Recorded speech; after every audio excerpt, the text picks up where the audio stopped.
right, let's start this off, y'all. The Broke Otaku podcast is brought to you by BrokeOtaku.com. Man, I effed up this weekend, y'all. I wanted to buy that Blamu, the Blame, whatever you call it, manga. The Blemo? Finding Blemo? Yeah, that one. Finding Blammerland. After we the talked about it. Blammerland? Yeah, The Promised Blammerland. That's awesome. But yeah, I wanted to buy it because I wanted to read it because I was like, man, this manga got to be better than the daggone adaptation that people was lying about when they said it was good. So I went to Barnes & Noble because I was impatient. Bruh, right? That's the worst place to buy manga. I shouldn't have did that. Why It costs the worst place. How much it costs? Guess how much it costs? $47. At least $30. All right, you said at least 30. You said 47. I said $47.97. Try $40,000. Okay. Yen? That's how much I paid for it because they was like, this is the only one in the state, bro. You want this? You got to give us that money. And I was like, I'm trying to read. You got to give us that year's salary. I know, man. So I gave them that money. You had to read it that night? I had to read it that night because it was going to be over. I mean, it wasn't. It should have been. But anyway, what I should have did was go to BrokeOtaku.com because at BrokeOtaku.com, it would have told me that clickety clack, look it up real quick. I could have got it at Right Stuff for $26. Volume 1, $26.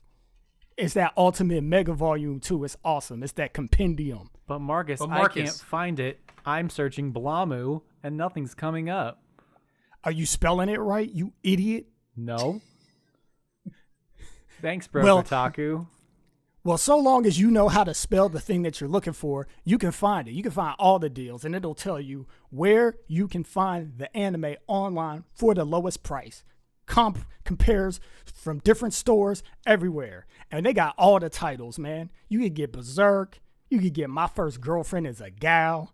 The Testament of Sister New Devil Burst Season 2 plus OVA Limited Edition Blu-ray DVD. I mean, you get all this stuff, man. Tomorrow, I'm going to get Calamity Archer Mezuka.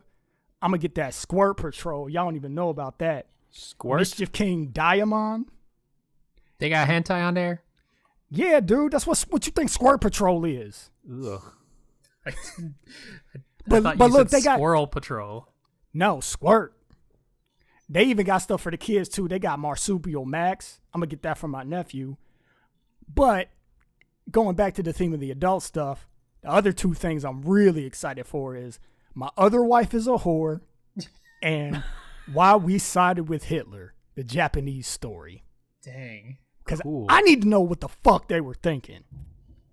But anyway, that's beside the point. Go to BrokeOtaku.com to get all your anime deals. Get your squirt on.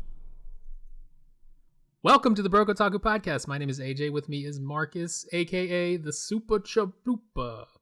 Yo, Super Chalupa, what you wanna do, pa? I'm King Koopa. You ain't no trooper. And, of course, Alan, a.k.a. Smokey the Bear Butt Barrister. Bear butt what? Barrister? Barrister? Yeah. Yes. Barrister? A barrister, like one of those fucking Canadian people that are in charge of the courts or whatever they do. Like the Mounties? No, I think they call their judges barristers. That sounds like the right. Moose? I believe you. I gotta look it up now. The Moose rule Canada. They're the final judges. You're probably wondering why I don't wear pants. A lawyer entitled to practice an advocate, particularly in high courts. I'm trying to do the voice that you sounds gave nothing me. like what you said. I know. Well, hey, it's close. Lawyer, law, What judge. was my first name? And it's Barlow? British. I already got rid of it. Smokey the Bear. Smokey the Bear Butt Barrister. Okay. Well, I probably said it wrong. Let me do it again. Smokey the Bear Butt Barrister. Only you can prevent STD transmission. I feel like if Marcus had said it, he would have said it right. Because I said it wrong. It's fine. It's all fine. No, it's not. Only who can prevent forest fire? Everyone else. So I came up with a little game. Okay. It's sort of half game, half primer for Evangelion, because I wanted to talk about some of the backstory, the underlying lore, but I didn't want to take up conversation time talking about it. Okay. So I'm just going to read y'all some info, and I'm going to give you some choices of what comes next, because you guys have seen it, so you may or may not remember these things. Okay. So here it goes. The white moon is the, quote, egg of blank, a transport vessel created by the blank to send blank to Earth. Is this one word that fills in all these blanks? No, there's two choices. Well, I'm going to give you 3 choices, and 2 of them are correct. I'm already confused. All right. So your choices are Adam, Lilith, and the first ancestral race. So the white moon first one is the egg of... The first one is Adam. Is this a sample? Sure. What do you mean a sample? Like a practice round? Yeah. Whatever, just keep going. So the white moon is the egg of... Is it Adam, Lilith, or the first ancestral race? Lilith. Yeah, I'm gonna go with Lilith too. Okay, it's actually Adam. Okay. It didn't make sense, and I should have gone with it. Adam didn't make sense? No, because Adam's a dude's name. Dudes don't lay eggs or have eggs. Anyway, You're right. I've already thought too much about this. But the moons are the eggs going to the planets. The egg is actually a transport vessel. It's not a literal egg. Created by the... First ancestral race. Is it the first ancestral race, or is it the second impact? You didn't say second impact was an option. Well, I'm saying it now. The first ancestral race. First ancestral race. That is correct. To send Adam to Earth. It landed on Earth over 4 billion years ago. I don't know why that's funny. Because billion is a dumb number. Yeah, billion is a dumb number. 4 billion. If you have a billion of anything, it's like, what the fuck happened? 1 billion wasn't enough. It's like, how about 4 billion? In 2000, the secret blank organization sent the blank to the white moon in Antarctica. Is it secret in 2000 drug organization?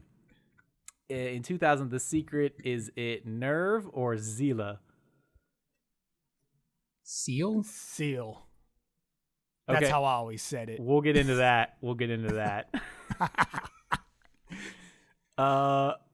It is the secret SEAL organization sent the... Is it Tokyo 3 or Katsuragi expedition? Katsuragi expedition. Katsuragi. All right, so they sent that to the White Moon in Antarctica to conduct a contact experiment with Adam. This triggered the massive explosion of, is it Black Moon or Second Impact? Second impact. Which destroyed the White Moon. Is everyone following this? This is the backstory to Evangelion. Keep going. Subsurface scans of the White Moon by the Katsuragi expedition note that it is physically identical to the Black Moon of, is it Adam or Lilith? Lilith. That is correct.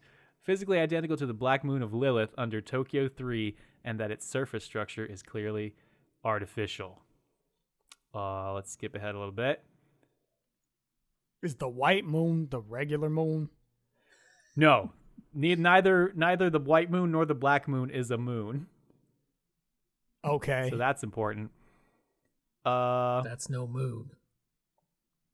It's a Death Star. In a development that was unplanned by the first ancestral race, Earth became home to 2 seeds of... Is it seeds of knowledge or seeds of life? Life. Knowledge. It is life. So now we got seeds of life, 2 of them on planet Earth. There's only supposed to be 1. Now we got 2. So what's going to happen? Adam, the fruit of life seed intended for Earth, landed in Antarctica. However, the black moon, carrying a fruit of knowledge seed, Lilith, accidentally collided with Earth. What, I thought it was 2 fruit of life seeds. They are both seeds of life. One is the fruit of life, and the other is the fruit of knowledge. So both fruits are seeds of life, but they are different fruits. Lilith's crash landing on Earth is known as the, is it A, contact experiment, or B, first impact? Hold on, say that last part again. Is it A, contact experiment? No, man, say the first. Lilith's crash landing that. on Earth is known as the A, contact experiment, or B, first impact? First impact. That is correct. All right, I think I'm done. Is that the end? How's it end? How does it end? It just keeps going. It doesn't end. That's the beginning, right? What? That was the beginning. That's everything that happens before. I mean, there's a bunch of other shit, too. Here, let's talk about the Lance of Longinus. Did they say Longinus in the original one? Longinus? I don't remember. Did you know that that's supposed to be the lance that pierced the side of Christ? Yeah, I knew that. Right. Not surprising. I think I knew that. Apparently it's an extraterrestrial artifact that can penetrate any AT field and immobilize beings of godlike power. What does AT stand for? Absolute terror.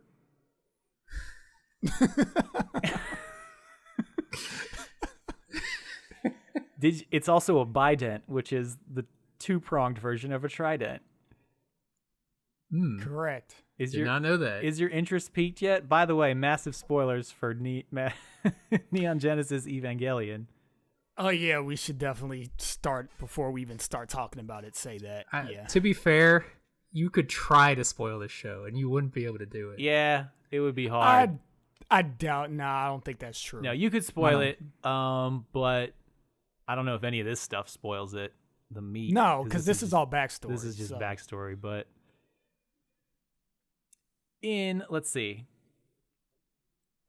Blah-de-blah-de-blah. Oh, I read that part.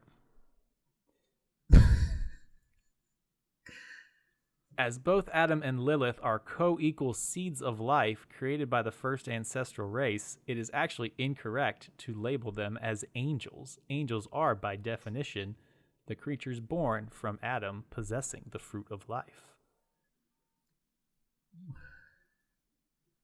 I don't even know what you just said. I don't know what's going on. And I watched this show. Granted, I spent about an hour on the wiki today. Are you depressed yet? No, I think I got a little depressed after I binged the series finale and the movie. Because it was like late at night. It's like 2 a.m. I just finished this shit. I should have told you not to do that. And then I went to bed. And then the next day I was sad. Yeah, it'll do that. Dude, I was like reading up on it and like just getting anxiety thinking about everything. Seal is the German word for soul. So let's talk about Seal. Because apparently the Netflix version Or are we like? Have we like segued into talking about the show proper yet? We sort of, kind of, not really, but I just want to talk about pronunciation and get it out of the way. In the Netflix one, they call it Zila. They call it Zila? They call it Zila, and nerve is pronounced nerve. And Why? it's a complete redubbing. Yes, I realize that. Yep. You watched the dub. I watched the dub Okay. with the subtitles, but in the recap, was that redubbed too? I don't know. I watched it in Japanese. It was the same voices, so yeah, it seems like they redubbed it. Because I feel like they called it Seal. Maybe, and Maybe not. apparently people said nerve and nerve throughout the whole thing, so it just depends who's speaking. But anywho,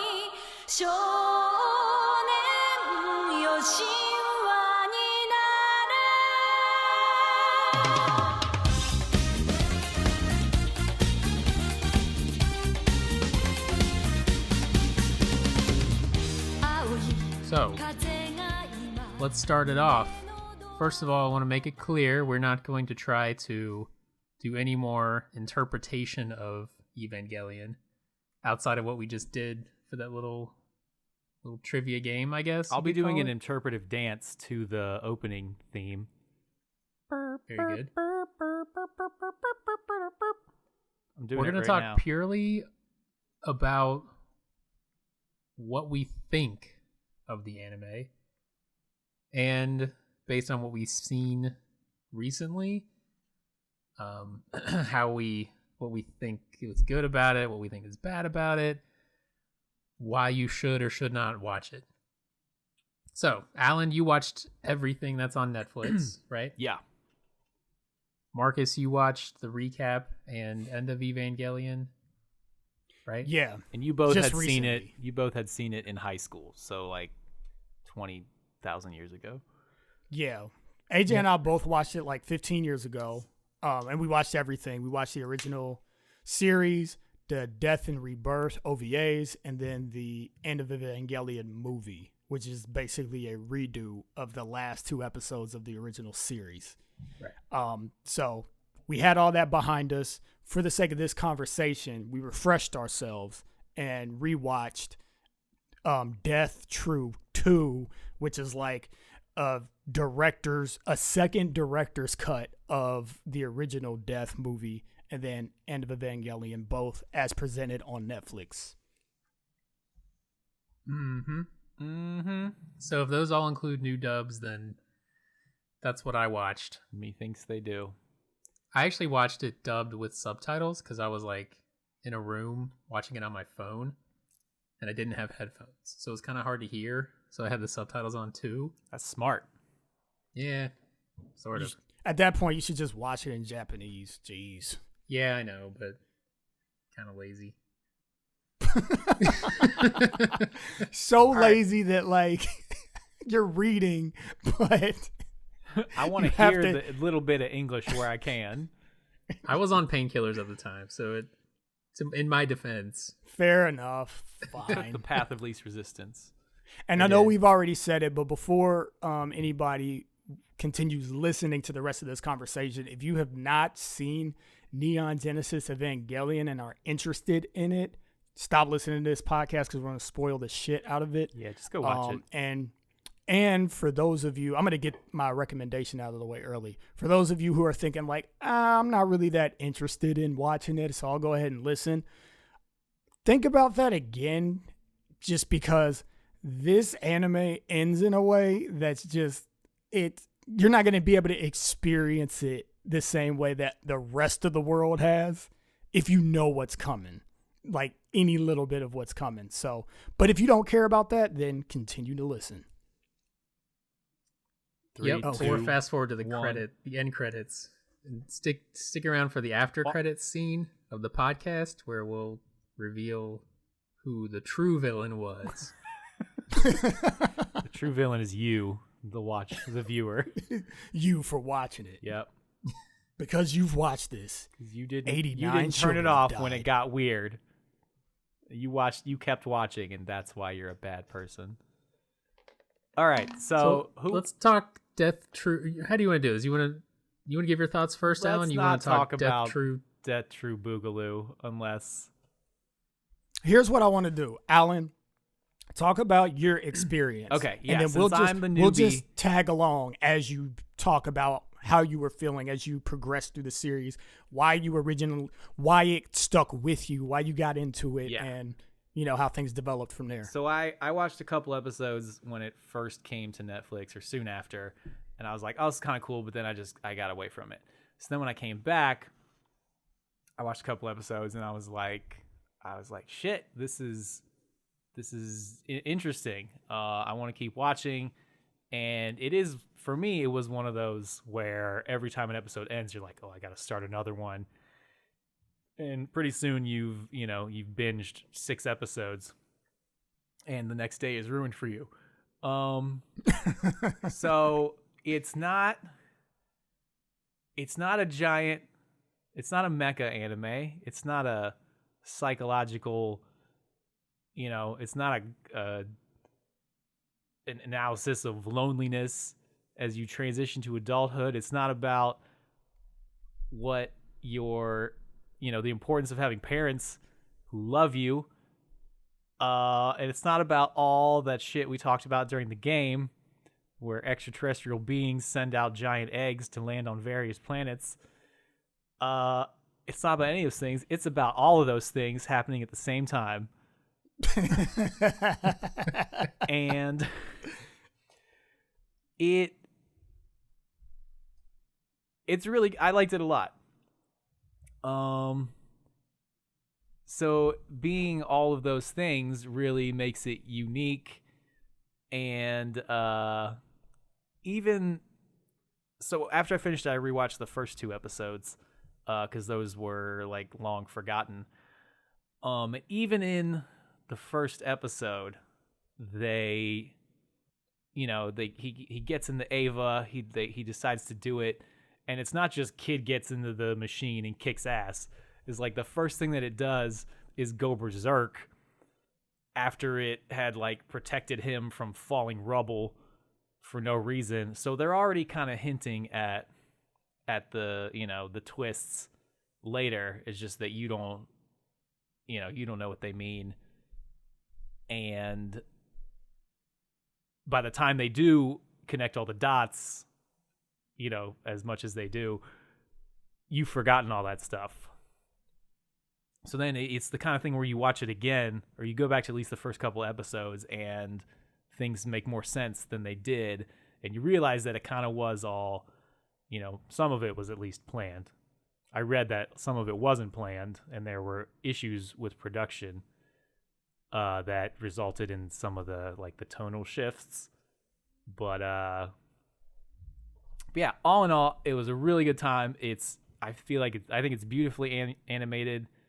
I thought the voice acting was pretty good, even though now I want to watch the original because I want to compare it to this Netflix redub that a lot of people were apparently upset about. To be fair, it was the internet who was upset. Yeah, and the internet's always upset. But yeah, we'll get into that. I mean, I'm later, sure maybe. someone has something that they think is a legitimate reason for being upset about the dub. They were upset that the ending credits did not include "Fly Me to the Moon."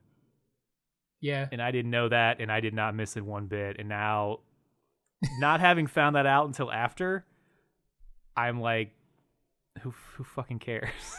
Well, I mean, it's the classic case of something that becomes iconic. Yeah. Like I get it. You watch something or you read something from however many years ago, and you fall in love with it because of what it is. When it finally comes in a format that's easily accessible, you don't want it changed. You just want to re-ingest the thing that you love. Yeah. And when they change things, you're going to be mad. So that's all that is. Well, coming at it objectively, I think the new music is more appropriate. But that's just me. Apparently they had different versions of that song at the end of each episode, but they cut them for some reason. The different versions of Fly Me to the In Moon? the original Japanese version and dubbed videos, but not the DVDs. There's a different version of Fly Me to the Moon in each episode. Oh. The ADV DVD version still has multiple versions, but not a different one in each episode. Huh. So there you go. That's weird. I don't know what that means. I don't know how different it is. Oh, I thought it was just the Frank Sinatra version on every episode. And I was just like, fuck that guy. I don't think it was. Yeah, I don't know if it was actually ever him, like his okay. original version. I think it was like covers Okay. of that song. Weird. Weird. But They don't for even whatever go reason, to the moon, no. Yeah. Anyway. They want to. So, I lost my train of thought. We can cut that later. Here's. Go ahead. Okay, never mind. Did you get it back? You got your thought back? No. Go ahead and All say right. what you're going to say. So, you loved it, or you said you liked it and you enjoyed it and you thought it was a good ride. I think I loved it. You think you loved it. Interesting. So, even with the last 2 episodes of the series, and even with End of Evangelion being what it is, you still love the whole. I love the whole thing. Yeah. I will say that I love it. Did you love it more after you read what it was about? After having watched it, or did you love it? I was all the deep lore is just kind of, I'm just looking for more hints that enrich the actual story, which there aren't many of them, but I want to understand the context in which the actual events occur. But yeah, no, even after the ending, as sort of I have criticisms. I mean, I love it. It's not perfect, and some of the flaws are pretty big. But I honestly, like, I couldn't stop. And you know, if I want to keep watching one more, then that's all you really need to know.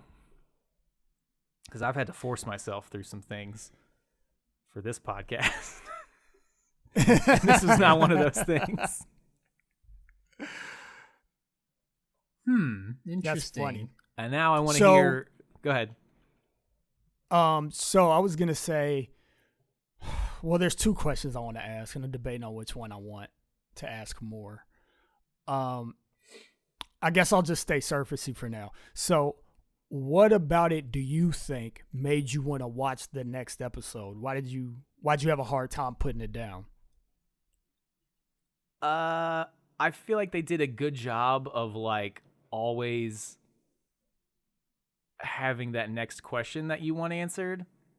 I feel like they did a good job of, like, slowly building. It was like a steady build of tension and also, like, investment in the characters.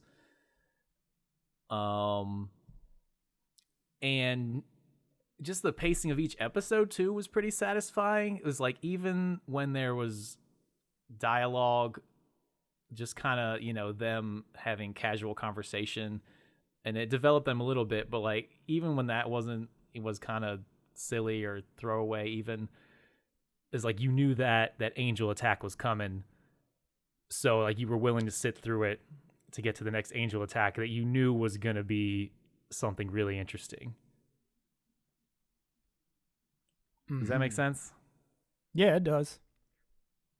Yeah, actually, you saying that makes me remember how I felt years back watching it, not knowing what the angels were and really wanting to get an explanation, which I don't feel like I ever got, but I'll tell you when we're done.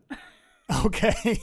But yeah, it's still, the surreal nature of the threat was really captivating. Right. I remember that.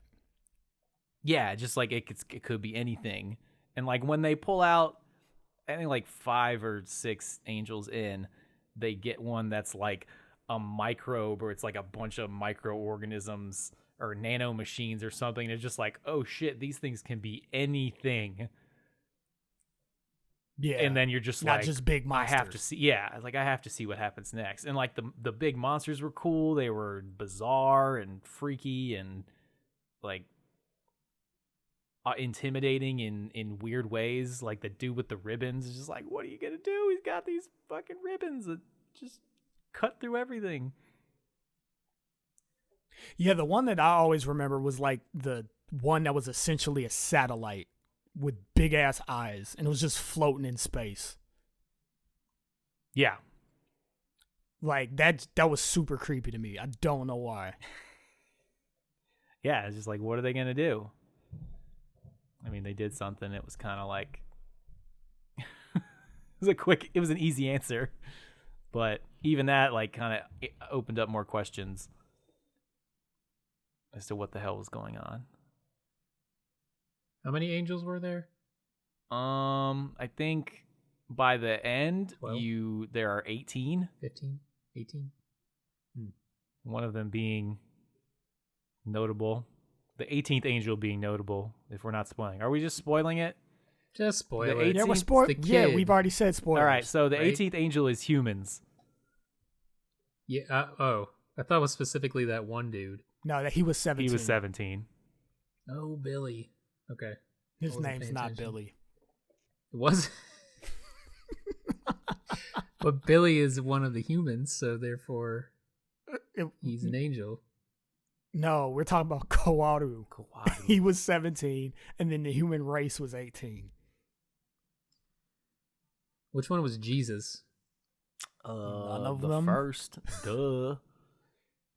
So we watched Death True 2 Electric Boogaloo. And it was the most annoying thing to watch. Because I watched it hoping that it would take me through the series and just kind of refresh my memory. No, 'cause it it's been did so not long do since that. I watched it and I was just like, weird. Yeah, it was like watching a clip show that made no sense. And I don't remember if it was in this one or if it was in End of Evangelion, but there's two scenes that held a frame for so long. Okay, yeah. I'm like, I want to talk about those I'm like, too. what is going on? I It was one scene. It was like somewhere in the beginning or the the elevator, middle. right? Yeah, the Yeah, the elevator. The elevator with Rei and Asuka, which I honestly like sitting there. I was just like, I can't believe they're gonna fucking just hold this still shot for 30 seconds. But like thinking, No, back, it was like a minute and a half. yeah, it's a long ass time. It's a real long time. And But I'm you like, know what? That one's not as bad as the other one. no, the other one was horrible. The one where he's holding Kaworu. Yeah. Yeah, And it's like, okay, I get dramatic pauses, like 10, 15 seconds max. That was literally it was more than a minute. I don't know. I love and I hate it. I was playing Hallelujah, wasn't it? It was some classical. It like, wasn't Hallelujah, but it was something like that. Yeah, it was just like light classical music. Yeah. And it just sat for so Well, it long. was- And I'm like, It held you in that moment where Shinji was like trying to decide whether or not to crush this guy. I mean, I get trying to make that point, but And that's honestly, not how you coming do at in it cinema. after years away from the series, coming at it as a refresher, that's a horrible refresher. As a refresher, Death True 2 equals Ultra is awful. Yeah, it was bad. I don't. Well, like, so that second one, I'm not going to defend at all because it was really bad. The first one, I'll at least defend because they at least had the decency to animate Asuka blinking periodically. Like, she would blink Yeah. and she would take a breath. So it's like, You didn't have to okay. check if your stream had busted. Exactly. The scene is progressing. It's obviously progressing. You hear the elevator or whatever they're on, that noise in the background. So this is obviously like these two have nothing to talk about and clearly have just given up on any chance that they'll have some sort of relationship. And they both seem content about that. The other one was literally a still frame with background music. So there was no sound effect happening in the scene at all. Like, if you want to have like because I think aren't they like in a pool of water or something? They're down in like they're down in the chamber with like Adam, I think, or Lilith. Yeah. So I mean, some noises from the environment to let you know that like this is actually progressing in real time, Right. and not like this is an end frame, because things end on an end frame all the time. So that wouldn't be that weird for a show to do that. It's just weird that it did it for as long as it did. Nothing's moving, no animation, no ambient sound. The screen actually shakes a little bit. Yeah, but that's not animation. Right. That's because it's old. Yeah. And here's the thing, like I get if you're trying to evoke like the emotion of awkwardness or the emotion of decision making, but you can do that in like 15 seconds. When you do it for that long, it breaks whatever you had like invested in emotionally in the scene and takes you out of it and makes you say, why is this sitting here for so long? Because it's not adding anything to what's going on. Yeah, it definitely, I mean, I can appreciate a long pause like that to like reflect, but yeah, I think it did go too long, and it does make you, it's too long to the point where you're like, did my shit freeze? Or like, Yeah. but like you still hear the music playing. You put the music in there so you know it was still, playing. Yep. Right, but you could even be like, oh, did my picture freeze? Yeah, yeah. And the music's still playing. Like, I mean, Nope. there's no situation where you look at that and you're like, This is normal. something's not wrong with my with what I'm watching. In no right now. situation do you not question that. Maybe that's the point, guys, to question your reality. Maybe it is, and that's fine. I didn't mind it. What I did mind was some of the heavy-handedness and the repetition with depicting like their mental states at the end in the last two episodes. Like, it's basically just an avant-garde, like,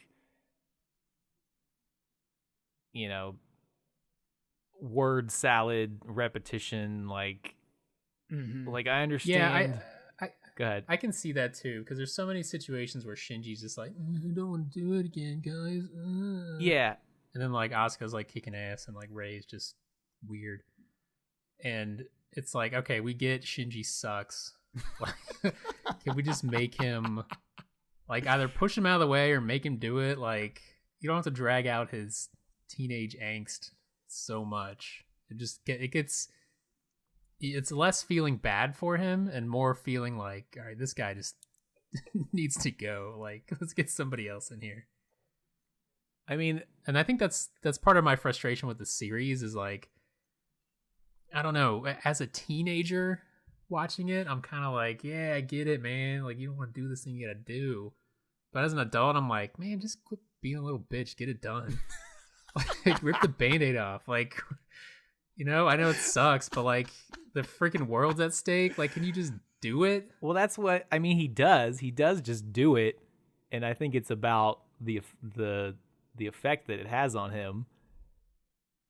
Yeah, and I get that. Don't get me wrong, but like, even at the end, it's like, dude, you got to do this. Like, quit dragging it out. Yeah. And like, as an adult, I'm just like, I don't really relate personally to his, struggle like I would if I had been a teenager. But just the way, like the way they repeated things that didn't need to be repeated. You guys probably don't remember this, but like they went through this like series of lines for each of the females in his life. It was like Rei, like doing the same motions, saying the same things. Like, you want to become one with me. You want to, you want to join with me. I whatever, blah, blah, blah. So they did like this sequence for each character. And like, it was bad enough sitting through it with one, like with just Rei. And then they did it for Asuka and they did it for Katsuragi. Yeah, didn't the words change? It might have been different in like it might be different than the original dub, but I think it was like some weirdo scene where like Shinji was like imagining about to bone each one of them. Yeah, And basically. then like Ray is like, "Do you want to be one with me? Yeah. it could be pleasant." And then freaking what's her name, Masato? She's like, "Hey, do you want to have some fun? It could be great." And then Asuka's like, "Let's fuck." No, she Okay, they doesn't say didn't. that, but They didn't distinguish, or they didn't differentiate in the Netflix one. They just they all Okay, said they the same didn't. thing. I'm pretty sure. okay. Yeah, I'm pretty sure in the movie they did all that happened. I don't know, like the whole thing feels to me like some 15-year-old's live journal, you know? Like they're just like fantasizing about all these women in their life, and then they're like, "Oh, well, let's make a mecha anime around it because I really like Gundam." But also like I don't really want to do anything, so I'm going to just make this dude like me and like complain about having to do stuff. But also like I really am into girls and like I jerk off a lot. Well, I think this show is way too complex and weird to write it off as simply that. Because Is there it are Yeah, though? there's Like, no, okay. there is. It is.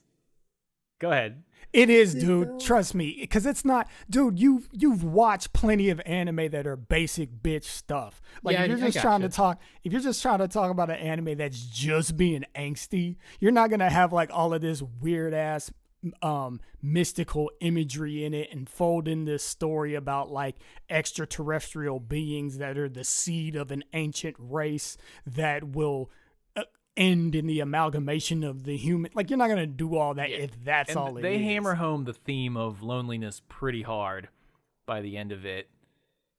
Yeah, really hard. And But to be fair, it's something that a 15-year-old kid could come up with. You know what I mean? I Like, don't when I think was- so. I think parts of it, but not the whole thing. yeah, not the pacing of it, not the way that it's delivered. Well, maybe not the way it's delivered, because, you know, that went through, like, adults who create TV shows. But, like, the story as a whole, like, you can... When I was 15, I was coming up with stupid alien theories and, you know, angstiness, and, like, I like girls, and I'm lonely because I don't know how to talk to them, and, you know, I don't think that that's out of the ballpark of a 15-year-old's live journal, like I said, you know what I mean? Or just, like, something they were jotting down in class because they're bored. You know? I mean, I think if you look at a character in the show, you might be able to say that, but not how all the pieces fit together. And I'm not saying they fit together perfectly. Honestly, to me, there's about 3 or 4 separate stories that are laid on top of each other that don't even fit together perfectly. But all the pieces are still there, and a lot of them are like rife with higher thought about like psychology and all these other things, and like symbology and what's that mean? What's it mean to be human? What's it mean to be connect with another person? We're not supposed to talk about this shit. All I'm trying to say is that for me personally, I don't feel like the show is just something that a high schooler would just be able to come up with, because I think there are other examples of things that are like that you can't dig deep into, and you can't make like hours and hours of analysis on what they mean and so on and so forth, like you can with this show. And I'm not even sure that all those analyses mean anything. It's just that like there's enough material within the show that you could come to some conclusions that I've seen in videos. Well, I don't know. I mean, part of me is very cynical when it comes to this stuff now, that like somebody could come up with something really simple and put or maybe not even simple, but, you know, slightly complex, and, you know, you put it in a way that's presented in a TV show format that, you know, it's a bit thought provoking, and it's a bit you know, making you kind of think outside the box. But the breakdowns that people come up with are typically way beyond anything that the author might have intended. And I think with this show, I think you get a lot of that. Like, I think you can definitely derive some deeper meanings from the things that have happened each episode, and, you know, as the series as a whole. But to think that he intended to have, you know, whatever 3-hour complex thesis this dude wrote about it that goes into all these different, you know, pieces and parts of the human psyche, for me, like, the cynic in me says it probably wasn't intended to be that. And the dude probably just had a kind of a cool idea. He was into mechs. He liked Gundam. He liked whatever. I think that's actually based on Space Warrior Ideon or something like that. That's the original anime from the 70s it's based on. He took that idea and he said, you know what? This is how this dude is. He's kind of whiny, kind of lonely, doesn't really want to do this, but he's got to do it. And then they got these other people who have to do it too, and they don't want to do it. And there's all these conflicts, and it's cool. I mean, the concepts are original, and they're for the most part well executed, I think. But I don't necessarily think that they were designed to be like so existentially picked apart. You know what I mean? Well, a couple things. I could be wrong. Behind the scenes information. Apparently, let's see. This says there was a sudden shift in tone around episode 16. This is partly due to scheduling restraints, which drastically reduced the number of frames that could be drawn for each episode. And also there was a terrorist attack on a Tokyo subway, and so they decided not to depict things that were too similar to that. And then I also read the guy, the producer, or the writer, got into psychology like really heavily while he was working on it.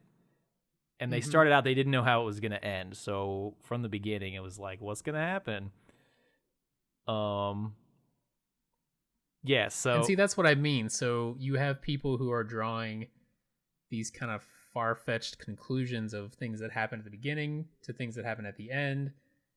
And even the writer himself didn't really have an idea of what was going to happen. Like, it's hard for me to take seriously someone who makes all these little connections throughout the entire series, every episode to episode to episode, when it's like, that's obviously not what the writer intended, because he didn't even know what the hell he was doing when he wrote it. I mean, I agree with you that I think people pull more out of it than there is. And I think that that's the case with most art. Because, I mean, there's just been examples of that where people have been saying such and such about a piece of art for years and years and years, and then it comes out from the artist that it's just like, I thought that looked cool or whatever. So I know what you're saying, but just because that exists, I wouldn't necessarily dismiss it all as like, and this is just like a teenage angsty thing that isn't that deep at all. Just because people are reading things into it doesn't mean that there's no depth there in and of itself. That's all. I'm just saying, like, the series is way too weird and way too complex in a very subtle way for me to just dismiss it as like something that a high schooler could come up with. Because there's a bunch of anime out there that feels like a high schooler came up with it. Like the relationships aren't subtle or nuanced at all. The characters are all one note and they don't have any internal monologue. Motivations of people don't make sense. In this show, every character, regardless of what's going on with the angels or anything around them, all of these characters, like, you feel like they are deep and layered people because the show digs into them hard. And the way that they relate to one another is, there's always this like tension and conflict of people trying to like understand one another or anything like that. So that's why I defend it on those grounds. I think that it deserves a little bit more credit than you're giving it. Now, if you don't like it, that's fine. Like, I can understand that because Shinji gets on my damn nerves too.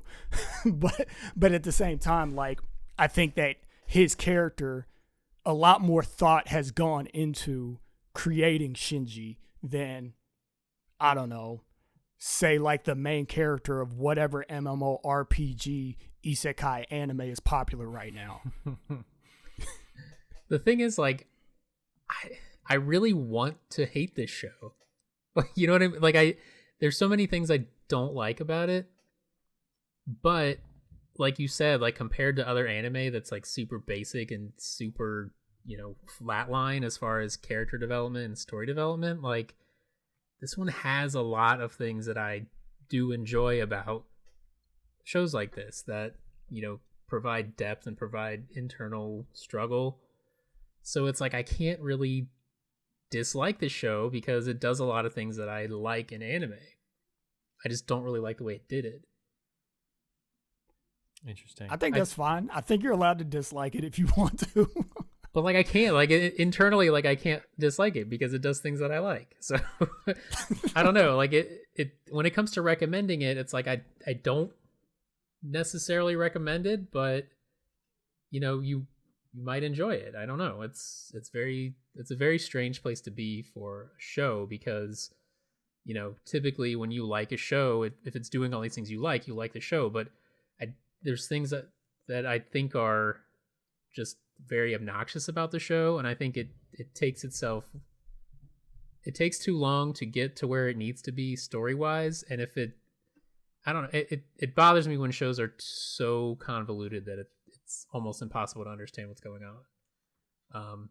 Because I just like to know what's going on. Like, don't make it overly complicated. Like, I don't mind doing a little reading to get more of the background, but with this show, it's like even reading the background, you still don't know what's going on. It's like, just make it a little more simple or explain it better, and then I'll be happier.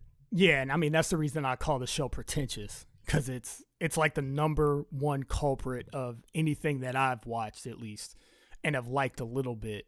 This is the number one culprit of that, where it's just like yeah, you're trying to communicate something, but I think you're trying to just like express.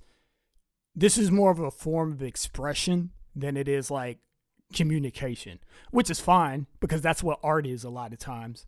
But like, if you're not in the mood for that, if that's not what you're looking for when you're, watching a show or any other sort of media, then it'll probably rub you the wrong way. And that's understandable. Right. So Alan, I want to ask you, for people that don't know, End of Evangelion is a movie that was made because the last 2 episodes of the original series, people didn't respond very well to them.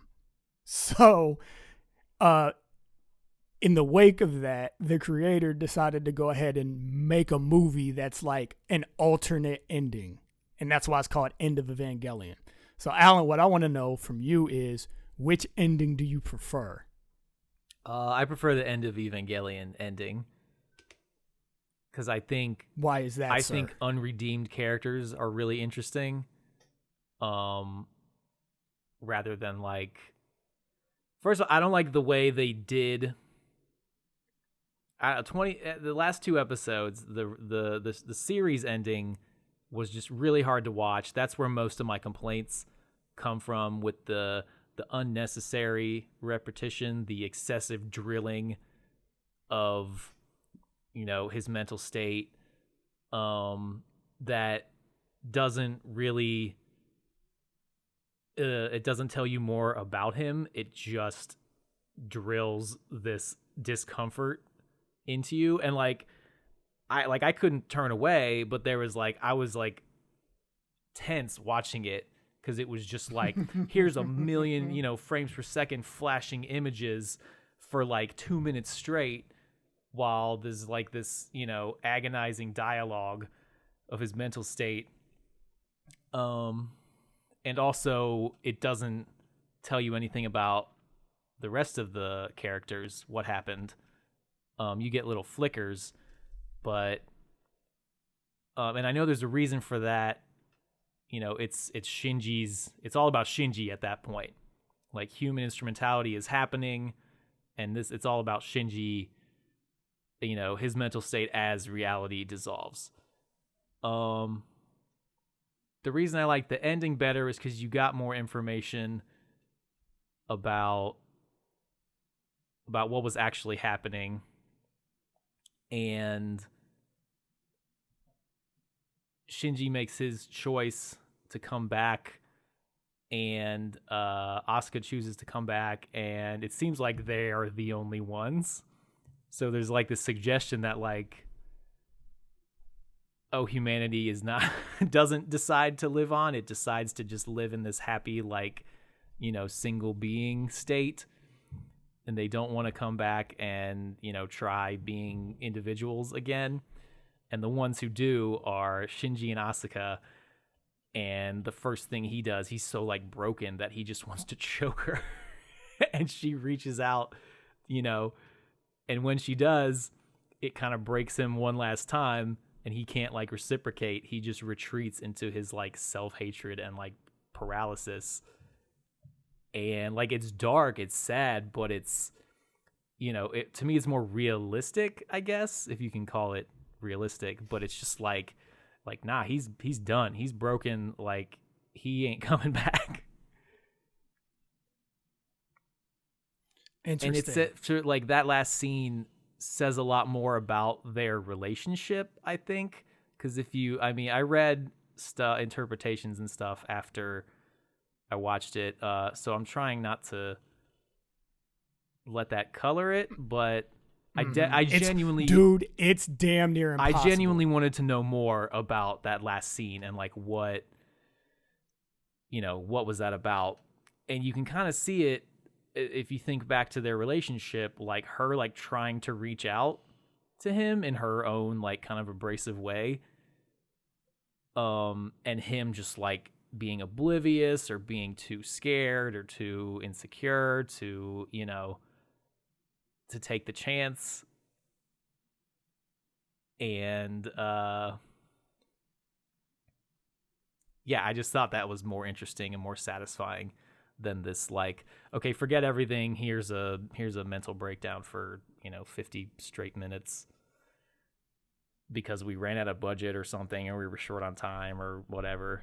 It really hurts to think that it was a victim of like circumstance, that the ending was perhaps ruined by external factors. But I mean, at least they tried to kind of make it right with the movie. I don't even really consider it an alternate ending. Like, yeah, the very end is different, but all the events leading up to that are like just additional information about what was happening during Shinji's breakdown. Gotcha. That's how I look at it. So the question is, are you guys going to watch the rebuilds? Nope. So are those have yet to come out? 1, 2, and 3 are out. Okay, yeah, that's what I read.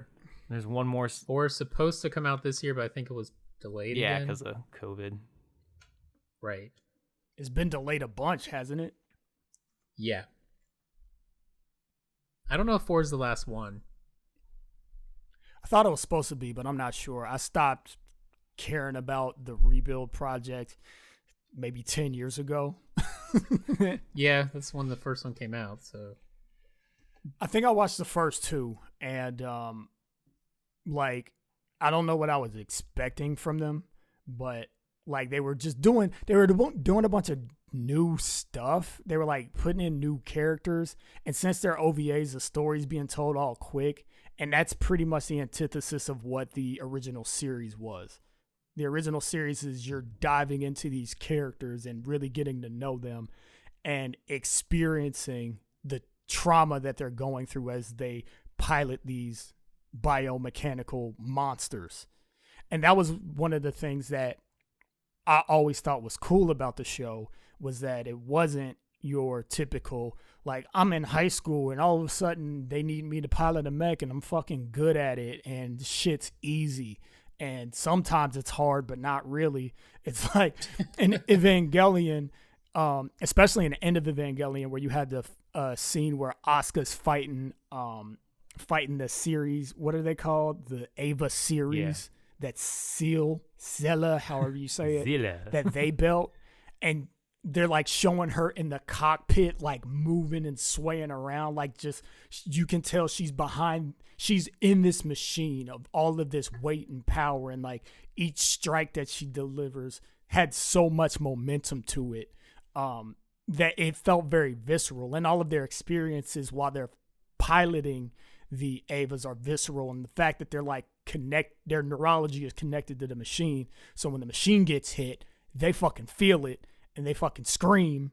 And guess what? They're 14 years Yeah. old, so they all get fucked up from it mentally. You know what I remember? I remember because you guys watched it in high school. I like came in on you guys watching. I think it was pretty far in the series, and I just remember the screaming, like the voice acting and the screaming, like when they got hurt. And the only time I really got that in the Netflix version was, I think it's the 3rd episode where Shinji is like screaming at the top of his lungs. Like it is blood chilling. And like I was just like, oh man, and there's going to be more of that later. And I never really got it later, so I don't know if they changed it or if like it didn't look like. I don't know if they changed it. That's why you got to listen to the Japanese, man. What's that? I said that's why you got to listen to the Japanese, man. They don't hold back. Well, on also that it shit. didn't look like they should have been screaming. It was like they cringed a lot and they like held their, their arm or whatever, but they didn't, it didn't look like they should have been screaming. So I don't know if I don't think they changed the animation. Maybe I had just seen like an earlier, maybe that scene with Shinji screaming was the one I saw, but I was expecting. I could more be of that. misremembering too. All I know is at the end of Ava, there was a lot of screaming, and in the Japanese, at least, like the freaking Seiyu, the voice actors, they went for it, and it was traumatizing to hear all over again.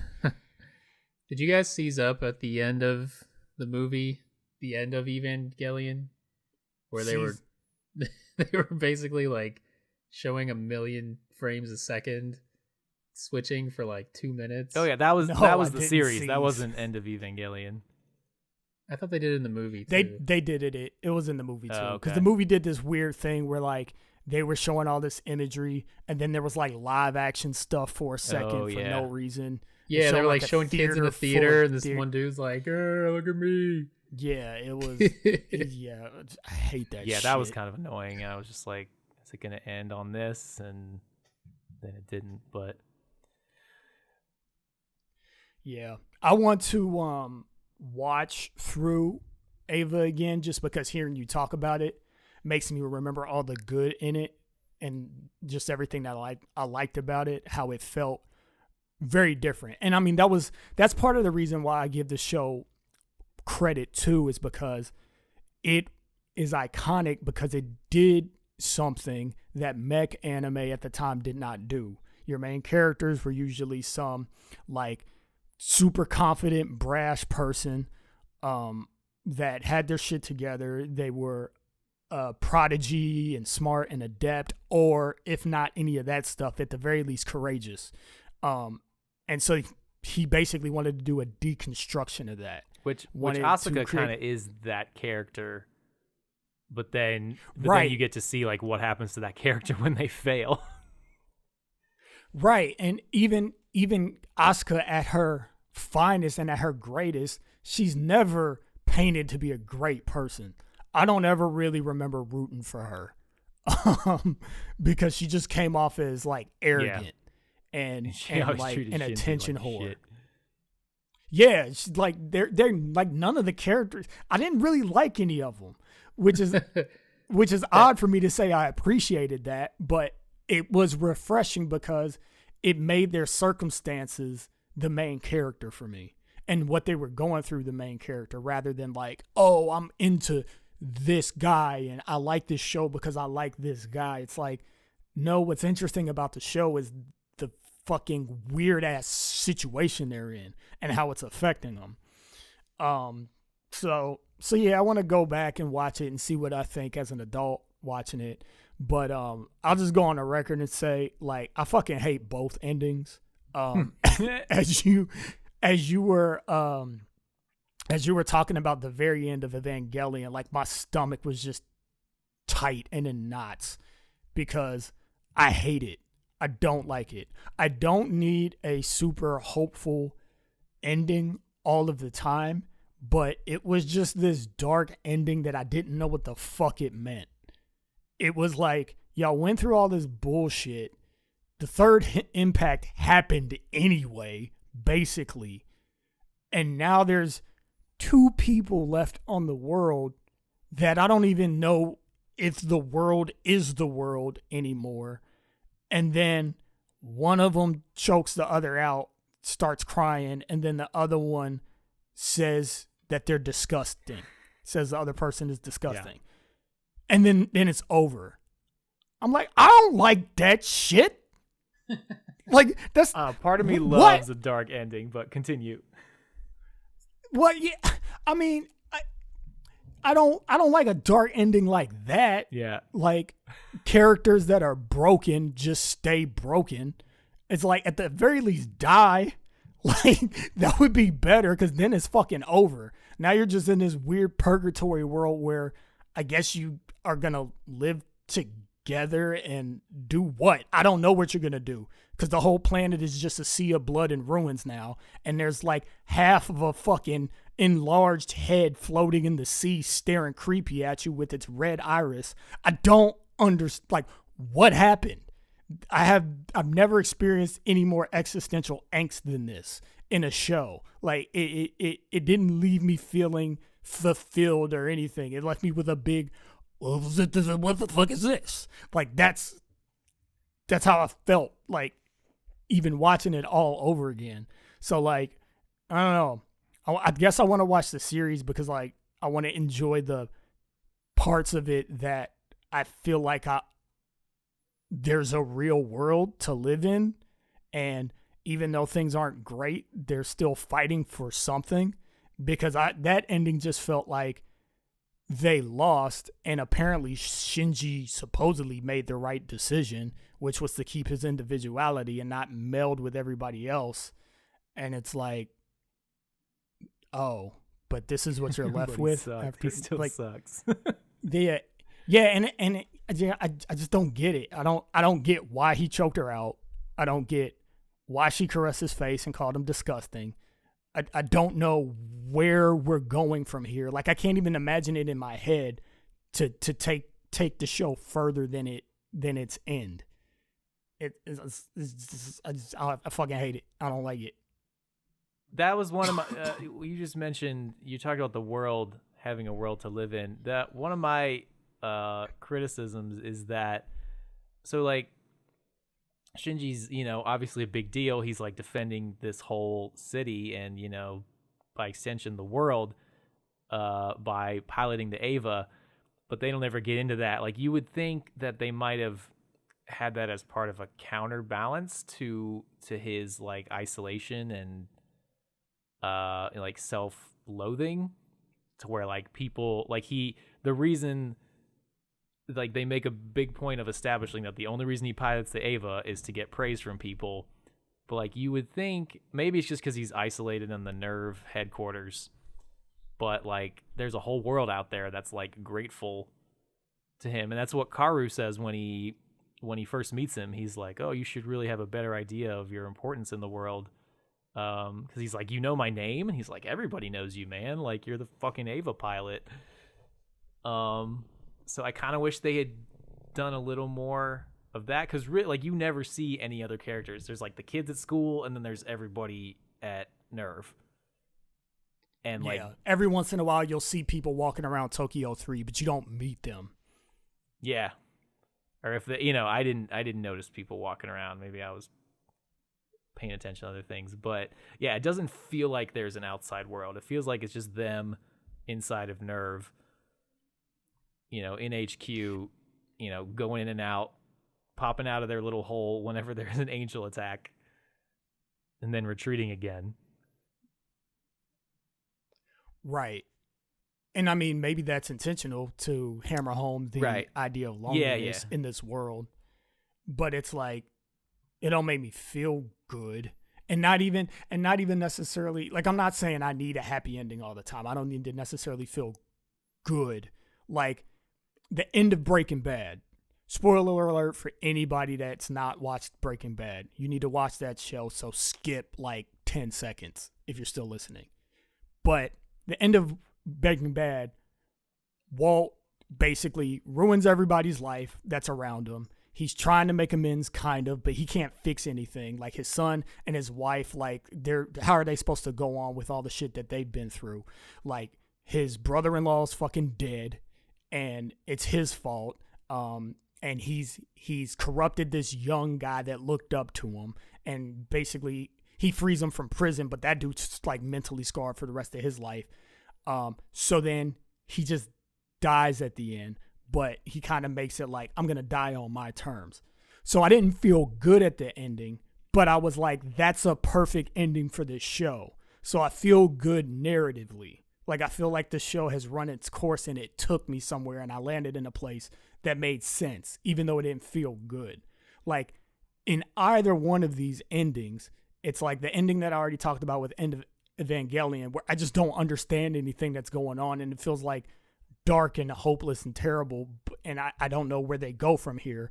Or the ending that actually does end happily, where he like goes through his whole self-actualization sequence where he's in his head thinking, and then he goes like, hey, I'm me, and then all of the people are around him in this sky world going congratulations and clapping. But I'm like, are y'all real? Like, are you going back to Earth now? Are you just staying in this weird plane of existence where you all are clapping for Shinji and acknowledging that he's a person? Like, I don't know what's happening I think next, that was because all you in just his head. end there. Yeah, I think a lot of it was all. Well, I don't know. That wasn't for me. Like, I don't know. I get the same, more or less, the same satisfaction from like the ending of Breaking Bad and the end of Evangelion. The movie, The End of Evangelion, or the actual? Okay. I'll say the series if I'm talking about the series, but okay. Or I'll just say the movie too. So the end of the movie I felt was much more satisfying. You know, it's not happy. It's not a, it's not a good feeling, but it's satisfying. It feels appropriate. I will say, even though I hate both endings, I do hate End of Evangelion less, because at the very least they didn't go into his like psyche world. They kind of stayed in the sequence of events. Yeah, or at least they like, went back and forth. So like you saw things as they were, right. developing his breakdown. They, you still saw what was happening in the real world. Yeah, fair point. So we've been talking for a while, but I do want to talk about the action, because the action is fucking great. Yes, the fucking mech fights are it is so really satisfying. Like when you'll be thinking things are like cool and everybody's, you're like, oh, these characters, they're like, Shinji's starting to express himself a little more and be a little blunt with people. Like he's developing, like it's gonna be okay. And then the fucking Ava goes berserk and like tears this thing to shreds, and there's like blood spraying everywhere, and like there's like blood dripping from the freaking stoplight intersection and the whole city. That was and I'm dirty. just like, that was crazy. Man, they go from one extreme to the other, and they just pull you around and toy with you. Yeah, 1 second you're dancing in an apartment with a drunk penguin, and then the next thing you know, monsters are getting disemboweled. There's so many extremes. But no, the fight scenes with the Avas, just in and of themselves, are awesome, are reason enough to watch the show, if you ask me. I would agree. Anything else before I wrap this up? Nah, sign us off. Thanks for listening, everybody. Check us out on Twitters at Broke Otaku for the latest anime and manga deals, and at Broke Otaku Cast for the podcast Twitter account. You can tweet at us and we'll read it on the show live while we're recording. One person said he included this is from at Surfin Pinoy. They said, do I need to caption this GIF? And it's a GIF of the one does not simply dude from Lord of the Rings, in reaction to me talking about that we're going to talk about Evangelion tonight. That's great. So I think we pulled it off. I think we talked about Evangelion successfully. Probably left a lot to be desired from the diehard Evangelion fans, but this wasn't. This is your average Joe's interpretation. Average Joe's anime reviews. iTunes, YouTube, like, subscribe. What else? Stitcher, all those things. Check us out.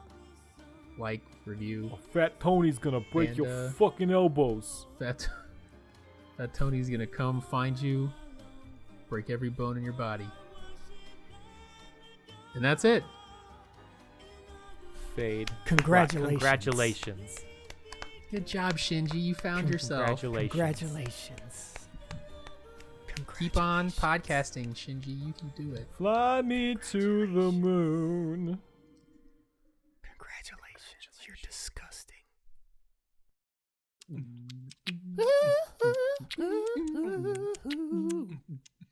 Oh, What- yeah. What?